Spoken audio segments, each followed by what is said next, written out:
आज सुबह सुबह हमें सूचना मिली थी रामनगर गांव में जो चेरई चौकी ओसिया थाना क्षेत्र में आता है और जिस पे तत्परता से सीनियर ऑफिसर्स, मैं, कलेक्टर साहब, आईजी साहब, डीसी साहब पहुंचे और एफएसएल टीम को बुलाया, डॉग स्क्वाड को भी बुलाया और कुछ जो आसूचना मानवीय आसूचना के आधार पर हमने इन्वेस्टिगेशन चालू किया, जिसमें जो आज जिस परिवार में मृत्यु हुई है उन्हीं के परिवार में जो रिश्तेदार हैं और उनके ताऊ के लड़का जो पप्पू राम है उसे अभी हमने डिटेन किया है और उससे अभी गहनता से पूछताछ चल रही है। मर्डर वेपन उससे बरामदगी के प्रयास चल रहे हैं। पप्पू राम सन ऑफ भैराराम, उम्र 19 साल है और पूर्व में कुछ जो इनके बीच में रंजिश हुई है उसको लेकर भी गहनता से अनुसंधान चल रहे हैं। प्राइमा फेसी अभी दो बातें आई हैं कि कुछ तो एक इन्होंने ज़मीन का विवाद बताया कुछ साल पहले था और कुछ जो एक्यूज्ड परिवार है, जो आरोपी परिवार है, उसके एक लड़के की मृत्यु सूरत में हुई थी। इसको लेकर वहाँ पे अनुसंधान गुजरात पुलिस में जो चल रहा है उसकी भी हम लोग डिटेल लेंगे।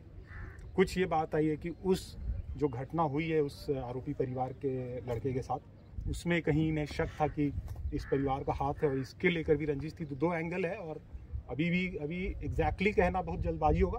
तो हम लोग हर एंगल जो है इन्वेस्टिगेट कर रहे हैं और इसने अभी हमें जो बताया है कि हत्या कैसे की, सुबह 4 बजे आया और कुल्हाड़ी के माध्यम से हत्या करके जलाया है और कुल्हाड़ी भी इसने हमें अभी बताया है कि कहाँ फेंका है, वो भी हम लोग अभी बरामद करेंगे। और इसमें सारे एंगल से अभी इन्वेस्टिगेशन ओपन है। ये एक प्राइमरी जो फाइंडिंग्स आई हैं वो अभी हम आपसे शेयर कर रहे हैं। इसमें अभी हम लोग टेक्निकल डिटेल भी लेंगे और हर तरह का डिटेल जो है करेंगे। मल्टीपल टीम्स हमने बनाई है, लगभग पूरे ज़िले के जो टॉप ऑफिसर्स हैं उनको हमने सुबह बुला लिया था। हर एक को अलग अलग टास्क देके हर एक चीज़ें अभी भी हम लोग गहनता से करें। तो ये जो भी मैंने बताया प्राइमरी फाइंडिंग है और जैसे जैसे इन्वेस्टिगेशन में और डिटेल होंगे हम लोग आप लोग से अपडेट शेयर करते हैं। जलाया किस पदार्थ से था, कुछ आइडिया लगा है? किचन में जो अभी इनफ्लेमेबल मटेरियल होता है, मतलब रसोई में उस तरह की बात आई है। उसमें भी अभी उससे हम लोग बरामद करेंगे अगर कोई ज्वलनशील पदार्थ उसके पास। सर पप्पू राम आया था तो पप्पू राम बाहर कौन सो रहे थे, पहले किसको मारा, फिर अंदर गया, कैसे क्या थी पूरा? बाहर जो दोनों वृद्ध महिला और पुरुष थे उनको मारने की बात बता रहा है और अंदर वो जो उनकी बहू सो रही थी उसको मारने की बात बता रहा है और फिर बच्ची को भी उनके साथ जलाने की बात अभी बता रहा है। बट मैं बार बार आपसे ही कह रहा हूँ, ये हमारी प्राइमरी फाइंडिंग्स हैं। Detailed investigation, technical analysis, forensics report, postmortem report आने के बाद हम लोग अगर कोई स्टोरी में और अपडेट आएगा तो हम लोग आपसे शेयर करेंगे। ये पूरी घटना में एक ही शामिल है, पप्पू राम? अभी हमने एक को अरेस्ट किया और अभी हम कुछ इस पर कह नहीं सकते हैं। हम लोग जैसा कि आपको बताया टेक्निकल एनालिसिस करेंगे, लोकेशंस लोगों को देखेंगे कि इससे बातचीत हुई, इसके फ़ोन का एनालिसिस करेंगे। तो मैं बार बार यही कह रहा हूँ कि ये प्राइमरी फाइंडिंग है और अभी जो हमने किया है उसका मैं आपको अपडेट दे रहा हूँ। पोस्टमार्टम को लेकर क्या है? पोस्टमार्टम मौके पर कलेक्टर साहब ने बोर्ड गठित करवा दिया था और मौके पर ही पोस्टमार्टम जारी है और हमारी जो एक्सपर्ट टीम है वो लगी हुई है। एफएसएल भी बहुत ही गहनता से सीन का एनालिसिस कर रही है। आईजी साहब ने भी स्वयं अपने निर्देशन में एफएसएल टीम को भी गाइड किया है कि क्या इसमें और हम लोग एविडेंसेस ले सकते हैं। तो कोई भी एविडेंस हम अनटर्न्ड नहीं छोड़ रहे हैं और कोई भी एंगल हम लोग अभी अनटर्न्ड नहीं छोड़ेंगे। सारे एंगल्स ओपन है। ठीक है सर। अच्छा सर, पूरे घटनाक्रम है, क्या लग रहा है, जमीनी विवाद है या? अभी जो प्रारंभिक जो इनपुट्स आया है उसमें ऐसा लग रहा है कि इनके बीच में ज़मीन को लेकर डिस्प्यूट चल रहा है। आपस में एक भाई है, उसके औलाद नहीं है और ये जो आरोपी है इसके 4 भाई हैं। इसके जो चाचा के ताऊ के जो लड़के हैं वो 4 हैं। तो जिस भाई के औलाद नहीं है उसकी जो हिस्से की ज़मीन है, इसके बारे में अभी ये भी इनपुट्स आया है कि 4-5 साल पहले इस ज़मीन को बेचने को लेकर के इनके डिस्प्यूट हुआ था कि इस ज़मीन को आप नहीं बेच सकते और जो मृतक परिवार है इसके ऊपर इनको संदेह था कि ये कभी भी उस ज़मीन को बेच सकते हैं, अपने नाम लगवा सकते हैं। इसको लेके इनके बीच में डिस्प्यूट्स हुआ और वो ये भी आया कि सिविल सूट्स तक ये केस गया, बाद में इनके राजीनामा हुआ।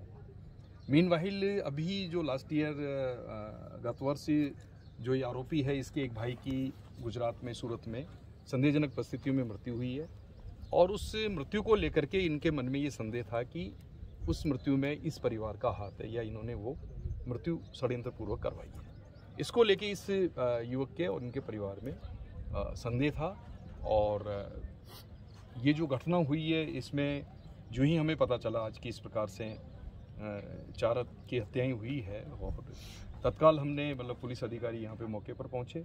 हमारी जो साइंटिफिक टीम है, FSL की टीम है, हमारी डॉग स्क्वाड है, सबको तत्काल यहाँ पे भेजा गया। हमारे SP साहब और चुनिंदा जो पुलिस ऑफिसर हैं वो तत्काल मौके पर पहुँचे और हमने कड़ी से कड़ी जोड़ने का काम अभी हमारा चल रहा है और ये केस बिल्कुल क्रिस्टल क्लियर है, पर्दाफाश हो गया है लगभग। और अब ये है कि इस घटनाक्रम में जो भी लिप्त लोग हैं उनकी कड़ियाँ जोड़ करके साइंटिफिक एविडेंस के आधार पर आगे बढ़ रहे हैं। अच्छा सर, पप्पूराम आया था रात को, कुल्हाड़ी से हमला किया, क्या कुछ उस समय उनसे कोई कहा सुनी या कुछ झगड़ा कुछ ऐसा हुआ था? प्राइमा फेसी अभी ऐसी चीज वो अभी सामने नहीं आई है। कुछ खरोंच सर उसके बॉडी पे, उसका एनालिसिस हम लोग करेंगे। कुछ खरोंच उसके बॉडी पे आया, देखेंगे पहले का है कि घटना के समय का है। एनालिसिस करेंगे उसका कि किस प्रकार से इस षड्यंत्र में और कौन कौन लोग शामिल हैं और किस प्रकार से प्लान करके इन्होंने किया है। ये इन्वेस्टिगेशन का अभी मुद्दा है जो गहनता से चल रहा है। लेकिन मैं ये कहना चाहता हूँ कि पुलिस के पास जो ही इतला मिली, पुलिस ने हमारा जो रेस्पॉन्स टाइम है उसको क्विक से क्विक रेस्पॉन्स करते हुए वरिष्ठ अधिकारीगण मौके पे पहुँचे हैं। साइंटिफिक इन्वेस्टिगेशन एक सबसे बड़ी कड़ी होती है, उसके लिए हमने हमारी FSL की टीम और हमारा डॉग स्क्वाड तत्काल यहाँ पे मुँह करवा के यहाँ पे पहुँचा है। सभी हमारे चुनिंदा पुलिस ऑफिसर हैं जो कि इन्वेस्टिगेशन का अच्छा अनुभव रखते हैं, उनको सबको इसमें साथ में लगाया है और जिला प्रशासन की तरफ से भी वरिष्ठ अधिकारी यहाँ पर पधारे हैं। जिला कलेक्टर तत्काल यहाँ पे पहुँचे हैं और डिविजनल कमिश्नर साहब भी यहाँ पहुँचे हैं और अब हमारी यही अपील है कि पुलिस अपना काम कर रही है और कानून व्यवस्था बनाए रखने में पुलिस का सहयोग करें। अनावश्यक जो भ्रम फैलाया जा रहा है या जो लोगों को उकसाने का काम किया जा रहा है वो नहीं होना चाहिए। शांति व्यवस्था में सहयोग करना चाहिए। Thank you.